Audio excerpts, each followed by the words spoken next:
let's start with the number one overall pick today, gentlemen. The line has moved a ton over the course of the last few weeks. Just over a month ago, you could get Georgia's Trayvon Walker at plus 3,000 to go number one overall. Now he's a minus 450 favorite. So is he a lock to go first to the Jags here, Steve? You know, when the juice continues to go up and we're basically day of, pretty good indication that's going to be your number one guy. Really, since over the past 2 weeks, the line has been moving drastically on Walker. This has been the consensus now for over those 2 weeks now. And it's just, obviously a big, powerful force up front that the Jaguars can so desperately use. They need a lot of things, but, this is obviously one piece of the puzzle there. Emerson, somebody who can overmatch opposing pass protectors. He's going to be the guy that's going to be the disruptor over with Jacksonville now, minus 450. Really hard to go against that line at this point. Day of the draft, that's going to be your number one pick. Okay, Jules, how you feel about this one, dude?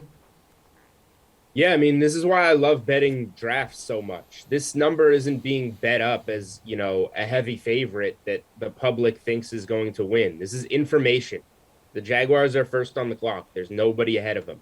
Can you lose some of these draft bets with steam? Sure, on a guy's over-under 15.5 or whatever, and the draft doesn't play out the way we think. This is the top of the draft, and the number tells you everything. Trayvon Walker is going to be the first pick. It's been decided on. If you listen to Unreasonable Odds last week, we had on Will Brinson and Connor Allen, and we gave out Aidan Hutchinson over 1.5 at plus 160. We gave out Trayvon Walker at plus 190. Will Brinson was kind enough to give us some of his inside information since he had already done what he needed to do with it. That being that a source very close to Doug Peterson said no ifs, ands, or buts.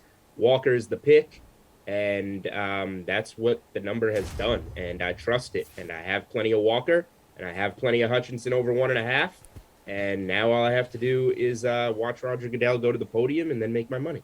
Reid, it's the most Jacksonville it's the most Jacksonville thing ever, where the owner wants Hutchinson, the GM wants Walker, and the head coach wants an offensive lineman.